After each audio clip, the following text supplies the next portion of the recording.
네, 지금은 새벽 1시 40분입니다.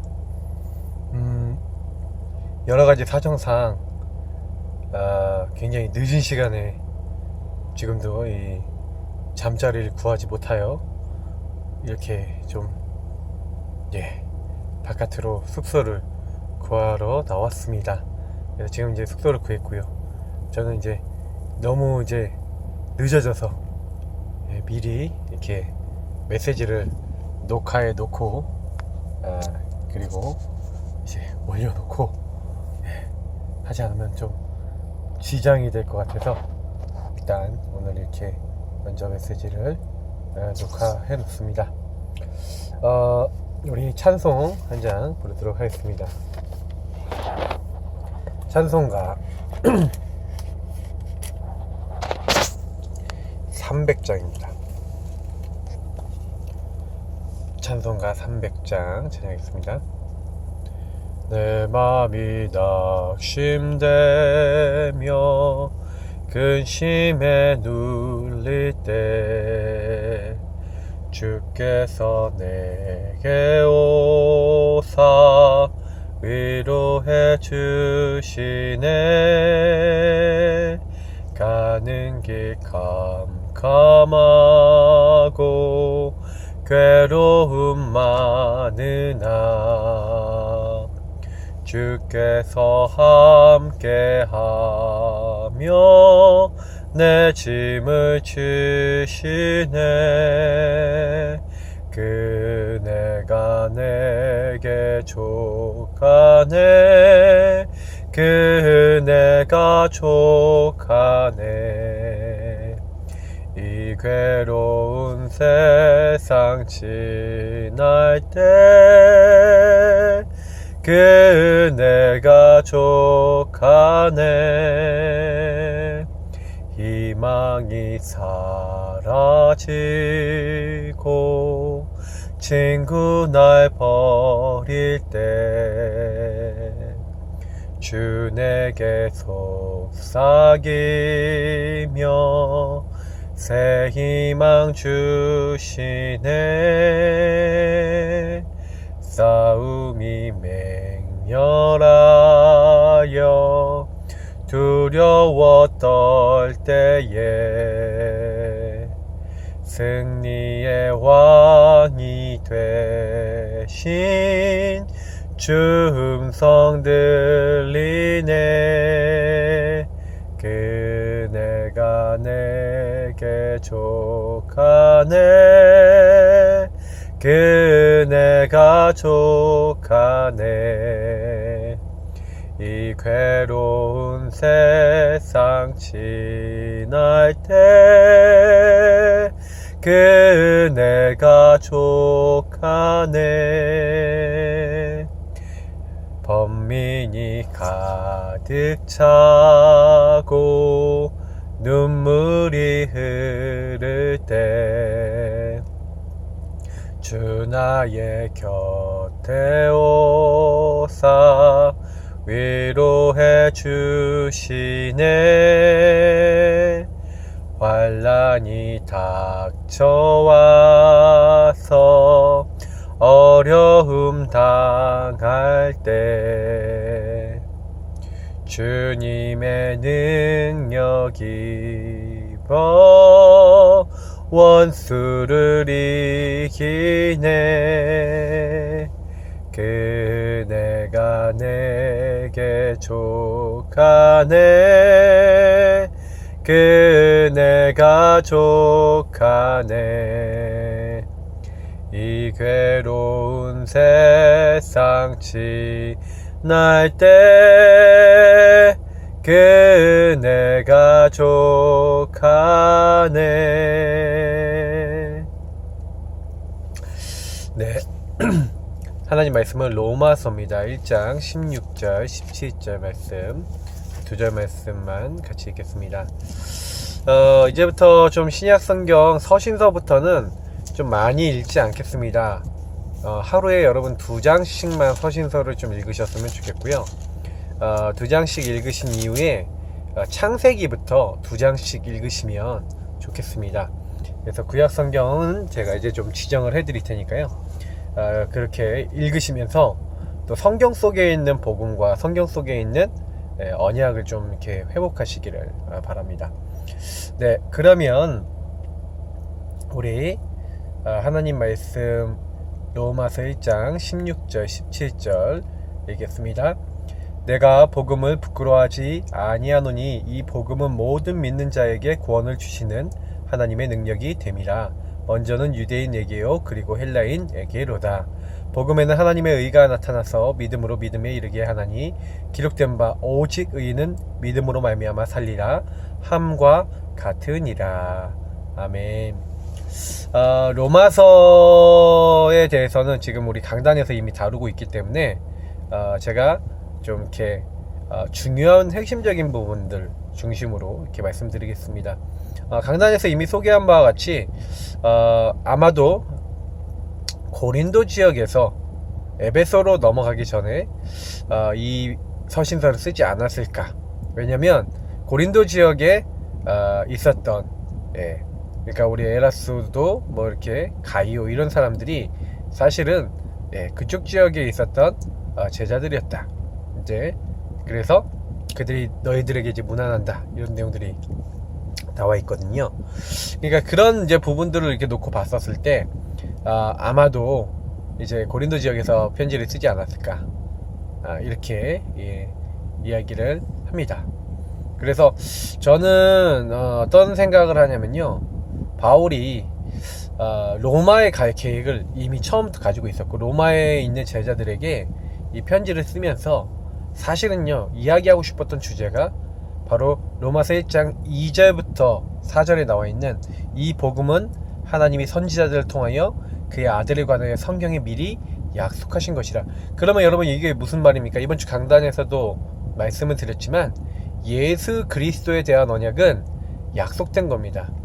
창세기 원래 우리가 1장 2장 읽어야 되는데 1장 2장에 거기에 그리스도가 나와 있을까요? 단어로서의 그리스도는 나와 있지 않지만 그 그리스도의 내용은 나와 있습니다. 무슨 얘기입니까? 그리스도라는 것은 하나님과 같이 만나고 하나님을 누리고 하나님과 교제할 수 있도록 우리에게 주신 하나님 자신인데, 하나님 자신이 거기에 등장하고 있냐? 이제 이걸 보면 되죠. 그러니까 우리가 우리의 형상을 따라 우리의 모양대로 사람을 만들자. 성부, 성자, 성령, 그리스도가 그 안에 이미 계셨고 그리스도께서 모든 계획을 가지고 계셨습니다. 그런데 인간에게 주셨을 때 어떤 언약을 주셨습니까? 선악을 알게 하는 나무의 실과를 먹으면 반드시 죽는다라고 인간에게 사실은요 그 선을 넘어서지 말아야 될 선을 말씀으로 주신 거죠. 근데 우리 성도님들 한번 생각해 보세요. 사실은요 이 복음에 대해서 미리 약속하셨다라고 했을 때는 무슨 얘기냐면 인간이 선악과 먹을 수 있다는 것을 하나님은 이미 처음부터 알고 계셨고 아마도 이 사단이 우리 인간을 선악게 따먹게 할 거라는 것을 100% 저는 알고 있지 않았을까 이렇게 생각합니다. 그래서 인간이 혹시나 범죄하더라도 하나님은 미리 그리스도 보낼 것을 처음부터 계획해 놓으셨다라고 믿는 것이죠. 그러니까 우리 성도님들은 하고 저는요 어떤 믿음이 있어야 됩니까? 그리스도를 하나님은 처음부터 준비해 놓으시고 그리스도를 통하여 우리를 구원하실 계획도 하나님은 가지고 계셨다는 거. 우리는 이제 그 사실을 사실 믿어야 됩니다.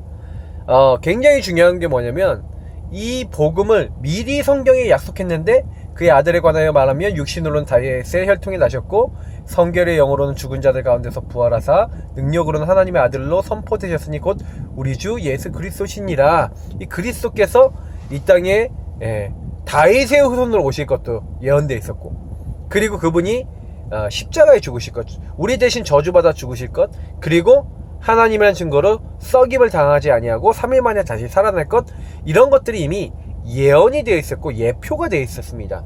요나가 물고기 뱃속에 3일 동안 죽은 것 같이 있었던 것도 예수님이 십자가에 죽으시고 3일 만에 부활하신 사건을 예표하는 사건이라고 성경에는 나와 있어요. 자, 그렇다면은 우리가 꼭 기억해야 되는 게 로마서 1장 2장에서 얘기하고자 하는, 특히 1장에서 얘기하고자 하는 것은 뭡니까? 복음입니다. 우리가 복음을 어떻게 붙잡느냐? 전부 답니다. 복음을 부끄러워하지 않는다라고 바울은 얘기합니다. 근데 많은 사람들이 그 반대로 얘기했을 때 복음을 부끄러워했다는 얘기입니다. 모든 믿는 자에게 구원을 주신 하나님의 능력이 복음인데, 사람들은요 복음을 잘 모르니까 율법으로 자꾸 복음을 생각했습니다. 그래서 이 율법과 복음을 구분을 못하는 거예요. 그래서 바울은 로마에 있는 성도들에게 율법과 복음이 무슨 차이가 나며 율법은 무엇이고 복음은 무엇인지를 알려주려고 한 겁니다. 그래서 사실 로마서를 쓴 거고요.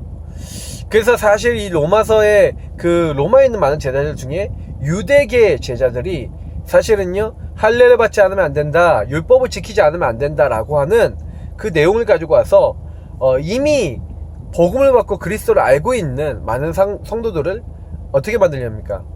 자기들처럼 율법을 지키고 말씀 따라 이렇게 살아야 된다라고 이야기하고 있는 그런 상황이었던 겁니다. 그래서 여러분이 좀 아셔야 되는 거는 뭐냐면, 로마서에 사실은 이방인들에게 사실 편지를 쓴 거예요. 그 이방인들 편지 썼지만 이방인들에게 가장 많이 얘기하는 것은 유대인들의 율법이 무엇이고 그 율법을 지킨다는 게 무엇이고 율법 아래에 있는 사람들은 어떻게 되어지고, 그리고 율법 가운데서 유익은 무엇이고 불이익은 무엇인지 막 여러 가지를 계속 설명하는 겁니다. 그러나 결국에는 율법이 기준이 아니라 복음이 기준임을 설명하기 위해요 이것도 설명하는 거죠. 그래서 우리 성도님들 말씀 좀 읽으시면서 많이 생각하셔야 되는 게 뭐냐면, 나는 말씀을 어떻게 붙잡냐? 율법적으로 붙잡을 수 있어요. 이걸 해야 된다, 하지 말아야 된다. 안 하니까 내가 이런 문제가 오고 안 하니까 이런 어려움이 오는 것이다. 그렇지 않습니다. 여러분이 문제가 오고 어려움이 오는 것은 하나님의 인도 속에서 하나님이 깨닫게 하시고자 하는 바도 있고 시간표도 있고 하나님이 이루고자 하시는 일이 전체적으로 있는 것이지, 여러분이 만약에 율법을 안 지켰다고 하나님 나에게 벌 주신다 라고 생각하시면요, 그거는 굉장히 잘못 생각하시는 거예요. 그러면 여러분 얼마나 율법을 잘 지키면 되겠습니까? 벌을 안 받겠습니까? 여러분 그 율법 잘 안 지키고 이렇게 거짓말 하거나 이렇게 인도 안 받으시는 적 굉장히 많잖아요. 저는 이제 그렇게 따지면 제 인생은 굉장히 가시밭 인생이 돼야 됩니다. 완전 넌 죽었어 이제 인생이 돼야 돼. 왜? 맨날 율법 어기거든요. 그러면 어떻게 되겠까요? 맞죠? 제가 그냥 말씀드리는 게 아닙니다. 이거는 그래서 율법을 잘못 이해하면요, 해야 된다, 꼭 지켜야 된다 이렇게 생각하는 거예요. 그럼 율법 지키지 말아야 되냐? 아닙니다. 지켜야 됩니다. 그러나 목적이 틀려버리면 안 되죠. 율법을 지켜야 될 이유가 있습니다. 율법을 지켜야 될 이유는 우리가 하나님의 사람이요 하나님 자녀요, 하나님이 우리에게 준 축복이 너무나 크기 때문에 그것을 말하고 누리고 전달하기 위하여, 그래서 우리는 솔직히 율법을 지키는 이유는 하나님께 영광 돌리기 위한 그런 부분에 있는 겁니다. 그래서 우리 성도님들하고 저는요 율법을요 아주 스트릭하게 내가 잘 지켜야지 이제 이렇게 생각하지 않으셔도 될 것 같아요. 오히려 율법을 지킬 수 있는 힘을 주시고, 하나님이 기뻐하시는 삶을 살 수 있도록 나에게 역사해 주옵소서, 그렇게 기도하는 게 훨씬 복음적인 내용입니다. 왜 그러냐면 로마서 1장 뒷부분을 보면요, 하나님의 진노가 임하는 하나님 말씀을 따르지 아니하는 사람들에 대한 내용들이 나오잖아요. 근데 그 사람들은 마음에 하나님 두기 싫어했다 그랬어요. 왜 싫어합니까? 빛이 왔는데 그 빛을 인정하지 않는 거죠. 그리스도를 인정하지 않는 겁니다. 그리스도를 인정하지 않는 사람은요, 사실은요 내버려 두신다는 성경에 유기라는 표현이 맞는지 모르겠는데, 그 유기라는 표현이 어떻게 제일 적절한 표현이에요. 내버려 놓으시는 거예요. 그냥 그들이 하는 행동을 그냥 두시는 겁니다. 사실은 이게 문제거든요. 굉장히 하나님의 개입이 있어야 되는데, 하나님이 죄를 지으면 매를 때려서라도 가지 말도록 해야 되는데, 하나님을 마음에 두기 싫어하고 하나님 아예 거부하니까 하나님 그들을 부끄러운 그 행위를 하도록 내버려 두시고, 그래서 그들이 더 악한 자리에 더 악한 그런 시간표 그 자리에 들어가서 오히려 그 악한 일을 행하는 것에 대해서 옳다고 하는 거죠. 그런 행위가 틀렸음에 불구하고 하나님은 사형이다 라고 얘기하는데, 그게 옳다, 아니다, 하나님이 틀렸다 이렇게 얘기가 나오는 겁니다. 그게 왜 그렇게 되냐는 거죠. 복음을 놓쳤기 때문에 그렇게 된 겁니다. 사실은 이게 너무 무서운 얘기인데, 여러분 복음을 놓치면요, 율법도 복음도 아닌 이상하게 돼버리면 굉장히 곤란합니다. 저 여러분이요 복음이면요 정말 복음의 사람답게 인생도 삶도 좀 달라져야 돼요. 조금만요 어떤 생각을 하셔야 되냐면, 그래 내가 복음 받았지, 내가 하나님 자녀지. 하나님 자녀는요 그래서 율법을 지키는 이유도 달라야 됩니다. 이 로마서 2장에 보니까 율법을 네가 가지고 다른 사람 정죄하는데 니는 그런 행동하지 않냐. 네가 율법을 따라 다 모든 걸 다 해야 되는데 실제로 네가 율법대로 다 지키고 다 살 수가 없다는 거예요. 그죠? 하나님은 율법을 다 우리에게 지키기를 사실 요구하신 게 아닙니다. 율법을 통하여 그리스도 앞에 복음 앞에 나오기를 하나님 원하신 거죠. 그래서 사실은요 우리가 이 율법을 가지고 내가 사실은 다 잘할 수 있다고 생각하지만, 바울이 그래서 얘기하는 거예요. 네가 이렇게 율법을 잘 안다라고 하지만 그걸로 네가 많은 사람들의 선생이 됐다고 스스로 믿고 많은 사람 가르치는 네가 네 자신을 왜 가르치지 않냐. 너 자신의 모습을 왜 못 보냐. 왜 이런 바울이 그런 얘기를 합니까? 하나님은 분명히 우리에게 해라 하지 말라는 말씀을 주세요. 창세기 2장 16절 17절도 해라 하지 마라 경고 분명히 주시잖아요. 임의로 모든 것을 열매는 다 먹어도 된다. 선악을 알게 하는 나무 열매만 먹지 말라. 먹는 날 반드시 죽으니까 먹지 말라 하고 말씀을 주시거든요. 근데 굉장히 중요한 여기서 키포인트가 하나 나오는 거죠. 그렇게 하나님의 말씀을 주시고 이렇게 얘기하시는데 사실은요 뭐가 문제가 됩니까? 이렇게 율법을 받고 이렇게 말씀을 받는데 자기들이요 자꾸 착각하는 거예요. 율법을 사실은 다 못 지키기 때문에 그래서 복음이 필요하고 내가 그리스도가 필요하다라고 인정하기를 하나님이 원하시는 건데, 이 사람은 자꾸 뭐냐면 율법을 다 지켜야 된다 그러고 율법 안 지키는 사람들은 막 정죄하는 거예요. 막 판단해 버리는 거예요. 그러니까 하나님 보셨을 때 굉장히 문제가 되는 거거든요. 성경에 뭐라고 되어 있습니까? 이면적 유대인이 유대인이며 할례는 마음에 할지니 이렇게 돼 있잖아요. 제가 며칠 전에 강단에서 계속 지난주에 이제 그 전주에 얘기 드렸잖아요. 할례는 마음에 해야 된다고요. 하나님이 사람의 행실과 모습을 보는 게 아니라는 겁니다. 하나님은 마음에 하나님을 따르려고 말씀을 따르려고 하는 인도받으려고 하는 그걸 보시는 것인데, 율법은 뭡니까? 다시 말하면 너가 하나님 나 여호와를 생각하냐 안 하냐, 정말 복음을 생각하냐 안 하냐. 사실은 하나님 생각 안 하고 그리스도 생각 안 하고 살아가는 때가 많으니까, 야 그렇지 네가 네 맘대로 살지, 그래서 내가 그리스도를 보내준 거야, 내가 너희를 건져 주려고 한 거야. 그걸 깨달으라고 율법을 주신 거란 말이에요. 율법은 그리스도께로 우리를 인도하는 하나님의 최고 도구입니다. 그래서 율법은요 우리를 이제 하나님 앞에서 깨끗하게 살 수 있도록 우리에게 하나님 주신 것이기도 하지만, 더 중요한 게 있어요. 율법의 가장 큰 목적은 그리스도께로 우리를 인도하는 겁니다. 내가 죄인이구나. 그래서 여러분 율법 되는 건 뭐냐, 우리가 죄인임을 시인하고 그리스도를 내가 정말 나의 구주 나의 하나님으로 인정하는, 그게 율법의 역할을 제일 잘한 겁니다. 사실은 우리가 율법을 잘 지키는 것을 가장 좋은 율법의 어떤 목표를 이뤘다는 게 아닙니다. 그건 당연히 해야 되는 것이고요. 율법의 가장 큰 목표는 그리스도께로 사람을 인도하는 겁니다. 그러니까 여러분이 말씀을 붙잡을 때도요 항상 그런 이제 눈으로 보셔야 되는 거예요. 그래서 저는 성경에 있는 말씀을 딱 보면은, 읽어보면은 참 너무 은혜가 돼요. 그래 그렇구나. 하나님이 정말로 우리가 말씀을 따라 살기 원하시는구나. 막 할례를 지키고 내가 이렇게 착하게 살았는데 하면서 율법을 어기면, 바울이 뭐라고 얘기하냐면요, 네가 율법을 열심히 이렇게 행하다가 이제 실수하게 되잖아요. 실수하고 율법을 딱 어기게 되잖아요. 그러면 그게 뭡니까? 그걸 보고 그러니까 할례를 받지 아니한, 율법을 지킬 의무가 없는 사람인데 그 사람이 율법을 오히려 더 잘 지켜, 말씀대로 더 살아. 근데 그 사람이 야 너 할례 받았고 네가 그리스도 안에서 하나님 안에서 옳다라고 얘기하는 사람이 왜 너는 이런 행동을 하냐라고 얘기하면은 뭐라고 얘기하겠냐 이거죠. 그러니까 할례를 받은 네가 진짜 할례가 아닐 수 있다 이 얘기죠. 무할례자가 그러면 말씀 율법을 다 지키면 할례자보다 더 나은 거 아니냐 이렇게 얘기하는 겁니다. 그 얘기는 무슨 얘기예요? 너도 니캉 내캉 다 죄 짓고 사실은 니보다 더 죄 안 짓는 율법 안 어기는 사람이 있을 수도 있다는 거죠. 그 얘기는 무슨 얘기냐면 율법을 지키는 것이 기준이 될 수 없다라는 얘기를 하기 위해서 바울이 이 얘기를 계속 하는 겁니다.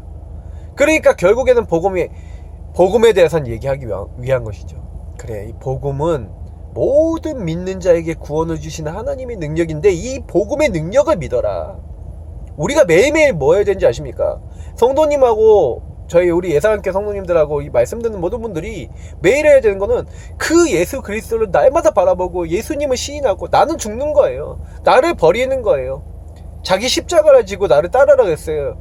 정말 주님 앞에 나를 창세기 3장에 나를 내려놓고 그리스도로 나를 채우고 그리스도로 나를 살리는 겁니다. 나의 진정된 모습을 찾는 겁니다. 그게 신앙생활이라니까요. 하나님의 세미한 음성 듣고 하나님이 원하시는 거 듣고 하나님 가장 원하시는 병든 사람 살리는 거, 그게 하나님 우리에게 원한 거 아닙니까? 그래서 사실은 그래서 내가 그리스도를 믿으면 의롭게 되는 거예요. 이 땅에 의인 없는 날 하나도 없습니다. 모든 사람이 죄를 범했습니다.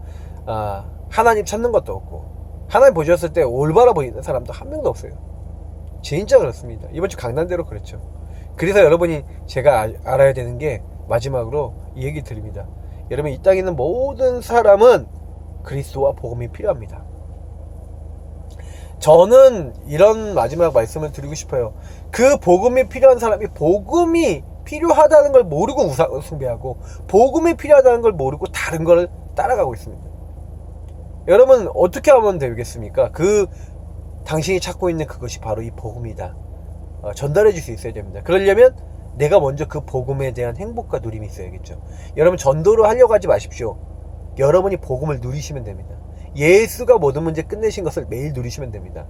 안 끝난 문제 있다면 그게 끝날 때까지 언약 잡고 여러분 내부에서 그게 하나님께 다 맡겨지도록 하나님이 역사하시도록 오직 성령께서 주관하시도록 여러분 앞에 있는 그 문제를 그 하나님께 드리고 하나님 인도받는 게 전부 다입니다. 갈보리산, 감난산, 마가다락방. 여러분, 안 되는 문제가 있다면 안 되는 문제 뒤집는 언약을 잡으시고요. 여러분이 혹시나 힘이 필요하다면 하나님이 힘이 올 때까지 기도하시고 여러 가지 여러분 길들이 있을 겁니다. 근데 그걸 놓치지 마시고요. 정말 우리 성도님들은 다른 거 하는 거 아닙니다. 네, 복음 집중, 복음 누림. 그 안에 들어가시면 됩니다. 그리고 정말 복음 부끄러워하지 아니하고 난 복음 모든 믿는 자에게 구원을 주신 하나님의 능력이 복음 붙잡겠다. 첫째는 유대인에게 또한 헬라인에게도 그 응답을 주셨죠. 먼저는이라고 지금 성경에 되어 있지만요. 그래서 여러분, 그 복음을 믿는 자에게는 이 복음에 하나님의 의가 있다 그랬어요. 그래서 믿음으로 믿음에 이르게 하나니 기록된 바 오직 의인은 믿음으로 말미암아 살리라 한것 같으니라. 여러분, 꼭 기억하십시오. 아무리 작은 거지만 복음을 정말 믿고 하나님의 의를 정말 믿는 사람은 정말로 이 복음 안에서 믿음으로 믿음에 이르게 되는 하나님의 능력이 나타나게 되어 있습니다. 걱정하지 마시고요. 정말로 오늘도 오직 그리스도, 오직 언약입니다. 저는 우리 성도님들이 너무 귀합니다. 우리 모든 분들이 강단 따라서, 말씀 따라서, 성경 따라서 그 말씀을 묵상하고 여러분 고백하실 때 하나님은 여러분과 저의 수준, 능력, 배경 다 약함에도 불구하고 정확하게 하나님의 말씀을 알게 하시고 성취시키실 줄 믿습니다. 오늘 하루도 언약 기도하시고 복음 누리시고 하나님 주신 힘을 얻고 승리하시기를 축복합니다. 밤에 저녁 때 또 뵙겠습니다. 그리스도